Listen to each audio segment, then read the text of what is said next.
ഇത് model engineering കോളേജിൻ്റെ വെബ്സൈറ്റാണ്. അപ്പോൾ ഞാൻ ഈ ഒരു വീഡിയോ ചെയ്യാനുള്ളൊരു കാര്യം എന്ന് വെച്ചിട്ടുണ്ടെങ്കിൽ 2 കോമൻറ്റ് കണ്ടതുകൊണ്ടാണ്. ഒന്ന്, മോഡലിലെ മാനേജ്മെൻറ്റ് സീറ്റ് എല്ലാം തന്നെ ഫില്ലായി എന്ന് പറഞ്ഞിട്ടൊരു ഞാനൊരു വീഡിയോയുടെ ഇടയിൽ കണ്ടിരുന്നു. അപ്പോൾ അതിനുള്ള ഒരു ആൻസർ എന്നുള്ള നിലയ്ക്കും, പിന്നെ മറ്റൊരു കാര്യം, ഈ നമ്മൾ ഓപ്ഷൻ കൊടുക്കുമ്പോൾ മെറിറ്റ് സീറ്റ് മാനേജ്മെൻറ്റ് സീറ്റ് എങ്ങനെ അറിയും, അല്ലെങ്കിൽ മെറിറ്റ് സീറ്റൊക്കെ മാറ്റി മാനേജ്മെൻറ്റ് സീറ്റൊക്കെ മാറ്റിയോ എന്ന് വെച്ചിട്ടൊക്കെ കുറേ ക്വസ്റ്റ്യൻസ് കണ്ടിട്ടുണ്ടായിരുന്നു.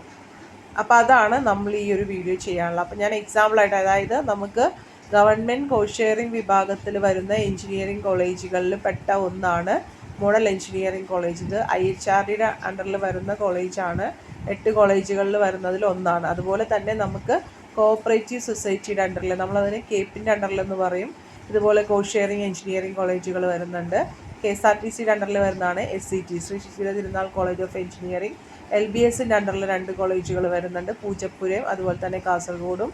പിന്നെ നമുക്ക് വരുന്നത് ചില യൂണിവേഴ്സിറ്റികളുടെ അണ്ടറിൽ ചില കോളേജുകൾ വരുന്നുണ്ട്. അപ്പോൾ അതിനെ പറ്റിയിട്ടാണ് നമ്മൾ പറയുന്നത്. ഇപ്പോൾ ഞാനിപ്പോൾ പറയുന്നത് ഈ യൂണിവേഴ്സിറ്റിയുടെ അണ്ടറിലുള്ള ചില കോളേജുകളിലൊക്കെ ഫീസ് വളരെ കുറച്ചാണ് നമുക്ക് കിട്ടുന്നത്. പിന്നെ നമുക്ക് ഇന്ന റാങ്കിൽ വന്നിട്ടുണ്ടെങ്കിൽ നമുക്ക് ഗവൺമെൻറ് ഫീസിൽ പഠിക്കാം എന്നൊക്കെ ഉള്ള കുറേ ആനുകൂല്യങ്ങളൊക്കെ ഉണ്ടായിരുന്നു. ഞാൻ അതിൻ്റെ വെബ്സൈറ്റ് ഒന്ന് നോക്കിയിട്ട് ഞാനത് നിങ്ങൾക്ക് ഡീറ്റെയിൽ ആയിട്ട് പറഞ്ഞു തരാം കേട്ടോ. അപ്പോൾ ഇപ്പോൾ മെയിനായിട്ട് ഞാൻ ഉദ്ദേശിക്കുന്ന ഒരു കാര്യമാണ് നമ്മുടെ മോഡലിലെ മാനേജ്മെൻറ്റ് സീറ്റൊക്കെ ഫില്ലായി എന്ന് കണ്ട ഉത്തരം. ഓക്കെ, അപ്പോൾ ഇതിന് മുമ്പ് ഞാനൊരു വീഡിയോയിൽ പറഞ്ഞിട്ടുണ്ട്, നിങ്ങൾ എത്രമാത്രം വീഡിയോസ് സ്കിപ്പ് ചെയ്യാതെ കാണുന്നുണ്ടെന്ന് എനിക്കറിയില്ല. നിങ്ങൾ സ്കിപ്പ് ചെയ്യാതെ കാണാൻ ഇൻഫർമേഷൻസ് മിസ്സായിപ്പോവും, അതുകൊണ്ടാണ്.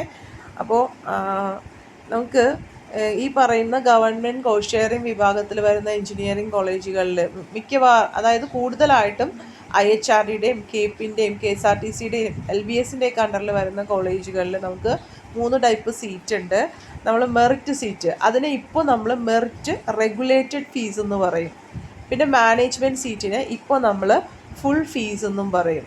ഓക്കെ, അപ്പോൾ നമ്മളിപ്പോൾ IHRDയുടെ എഞ്ചിനീയറിംഗ് കോളേജുകളുടെ കാര്യം എടുക്കുകയാണെങ്കിൽ ഈ 95% സീറ്റും അതിൽ 50% മെറിറ്റ് റെഗുലേറ്റഡ് ഫീ, അല്ലെങ്കിൽ നമ്മൾ മെറിറ്റ് ഫീസ് എന്ന് പറയുന്ന ആ ഒരു സീറ്റും 45% ഫുൾ ഫീസ്, അല്ലെങ്കിൽ നമ്മൾ മാനേജ്മെൻറ്റ് സീറ്റ് എന്ന് പറയുന്ന സീറ്റും ഫില്ല് ചെയ്യുന്നത് ആരാണ്? എൻട്രൻസ് കമ്മീഷണറാണ്.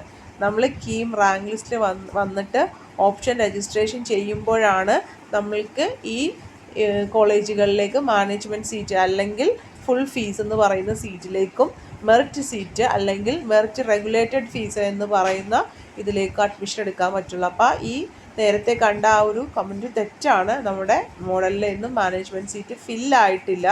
അത് ഓപ്ഷൻ കൊടുക്കുമ്പോൾ നിങ്ങൾക്ക് അങ്ങനെ കാണിക്കും കേട്ടോ. മോഡൽ 2 പ്രാവശ്യം ഓപ്ഷനിൽ നിങ്ങൾ കാണിക്കും, അല്ലെങ്കിൽ മോഡലിൽ ആ ഒരു ഡ്രോപ്പ് ഡൗൺ നമ്മൾ ഓപ്ഷൻ വരുമ്പോൾ നിങ്ങൾ നോക്കുക കേട്ടോ. അപ്പോൾ അതനുസരിച്ചിട്ട് 2 ചോയ്സും നിങ്ങൾക്ക് കൊടുക്കാനായിട്ട് സാധിക്കും. 2ൻ്റെ വ്യത്യാസം, ഒന്നിന് ഫീസ് കൂടുതലാണ്, മറ്റൊന്നിന് ഫീസ് കുറവാണെന്നുള്ളതാണ്. അത് രണ്ടും ഫില്ല് ചെയ്യുന്നത് എൻട്രൻസ് കമ്മീഷനാണ്. ബാക്കി വരുന്ന 5% NRI സീറ്റാണ്.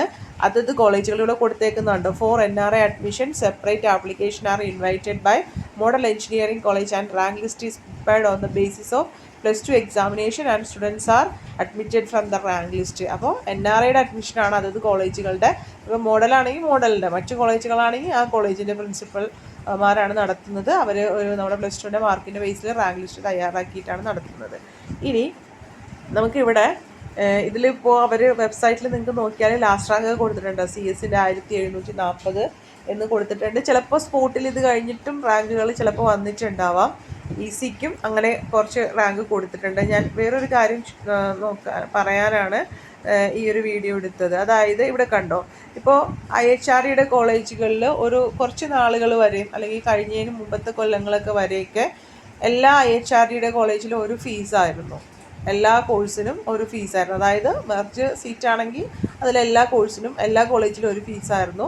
മാനേജ്മെൻറ്റ് സീറ്റാണെങ്കിൽ അങ്ങനെ അത് എല്ലാ കോളേജിലും എല്ലാ കോഴ്സിനും ഒരു ഫീസായിരുന്നു. പക്ഷേ നിങ്ങൾക്കറിയാം, ഇപ്പോൾ മോഡലിലൊക്കെ ഭയങ്കര ഡിമാൻഡാണ്. കാരണം ഫുൾ പ്ലേസ്ഡാണ് കുട്ടികളാവുന്നത്, CS-ഉം EC-യും ഒക്കെ. IEEE അത്യാവശ്യം പ്ലേസ്മെൻറ്റുകളുണ്ട്. പക്ഷേ ആ ഒരു കോഴ്സിൻ്റെ പ്ലേസ്മെൻറ്റ് എല്ലായിടത്തെയും പോലെ തന്നെയാണ്. ആ ഒരു സ്പെസിഫിക് ബ്രാഞ്ചിൽ വരുന്ന പ്ലേസ്മെൻറ്റുകൾ കൂടുതലും IT അങ്ങനെയുള്ള ഫീൽഡാണ്. എന്നാലും അത്യാവശ്യം ആ ഒരു ബ്രാഞ്ചുകളിലെ പ്ലേസ്മെൻറ്റുകൾ നടക്കുന്നുണ്ട്. അപ്പോൾ അതുകൊണ്ട് തന്നെ ഇപ്പോൾ മോഡലിലെ ചില കോഴ്സുകൾക്ക് ഫീസ് കൂടുതലാണ്, ചിലതിന് സാധാരണ ഫീസാണ്. അതുപോലെ ചില മോഡലല്ലാതെ ചെങ്ങന്നൂരൊക്കെ ആണെങ്കിലും ചില കോഴ്സുകൾക്ക് ഫീസ് കൂടുതലാണ്. അപ്പോൾ നമുക്കിപ്പോൾ മോഡലിൻ്റെ കാര്യം പറയുവാണെങ്കിൽ ഫീസ് ഇപ്പോൾ നമുക്ക് മെറിറ്റ് റെഗുലേറ്ററിന് നമുക്ക് ഫീസ് വരുന്നത് 45,000 ഒക്കെയാണ് അല്ലേ, 46 വരുന്നുണ്ട് അല്ലേ. അപ്പോൾ ആ ഒരു ഫീസ് എന്ന് പറഞ്ഞാൽ നമുക്ക് 2 പ്രാവശ്യമായിട്ട് കൊടുക്കാൻ പറ്റും.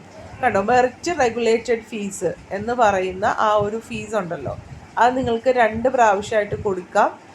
അത് ആദ്യം നമ്മൾ ചേരുമ്പോൾ നമുക്ക് 22,500 പ്ലസ് അഡ്മിഷൻ്റെ സമയത്ത് കുറച്ച് ഫീസുകൾ വരുന്നുണ്ട്, കോഷൻ ഡെപ്പോസിറ്റ്, കുറച്ച് PTA ഫണ്ട്, അങ്ങനെ കുറച്ച് എമൗണ്ട് വരുന്നുണ്ട്. അപ്പോൾ അതും കൂടി നിങ്ങൾ അഡ്മിഷൻ്റെ സമയത്ത് കൊടുക്കുക. പിന്നെ നിങ്ങൾക്ക് 6 മാസം കഴിയുമ്പോൾ ബാക്കി 22,500 കൊടുത്താൽ മതിയാവും. മനസ്സിലായോ?